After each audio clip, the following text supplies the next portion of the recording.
என்ன மாதிரி நீங்களும் இந்த முருங்கைக்கீரையை வச்சு ஏதாவது புதுசா ட்ரை பண்ணணும்னு யோசிக்கிறீங்க அப்படின்னா நான் செஞ்சிருக்க மாதிரி நீங்களும் ட்ரை பண்ணி பாருங்க. கண்டிப்பா எல்லாருக்கும் பிடிக்கும். இதுக்கு நான் ஒரு கப் ஆஃப் முருங்கைக்கீரையை நல்லா வாஷ் பண்ணி எடுத்து வச்சிருந்தேன். அதை போட்டுக்கிறேன். இப்போ ஒரு பெரிய வெங்காயத்தை நல்லா ஸ்லைஸா கட் பண்ணி 3 பல்லு பூண்டு வந்து தட்டி போட்டிருக்கேன்.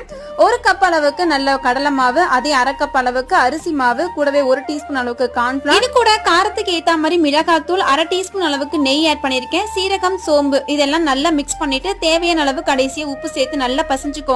இதுக்கு கொஞ்சமா தண்ணியை தெளிச்சு நல்லா பிசைஞ்சுக்கிட்டீங்கன்னா இந்த அளவுக்கு உங்களுக்கு வரும். நல்ல சுட சுட இருக்கிற ஆயில்ல வெறும் 2 நிமிஷம் மட்டும் இந்த மாதிரி ஃப்ரை பண்ணி எடுத்தீங்கன்னா ரொம்ப ரொம்ப கிறிஸ்பியான முருங்கைக்கீரை பக்கோடா நமக்கு ரெடி ஆயிரும். ஈவினிங் டைம்ல நல்ல இஞ்சி டீ கூடயோ ஏலக்காய் டீ கூடயோ இந்த பக்கோடா ரெசிபியை சாப்பிட்டு பாருங்க. ரொம்ப ரொம்ப டேஸ்டியா இருக்கும். இந்த மாதிரி உங்க வீட்டையும் ட்ரை பண்ணி பார்த்துட்டு எப்படி இருக்குன்னு சொல்லுங்க.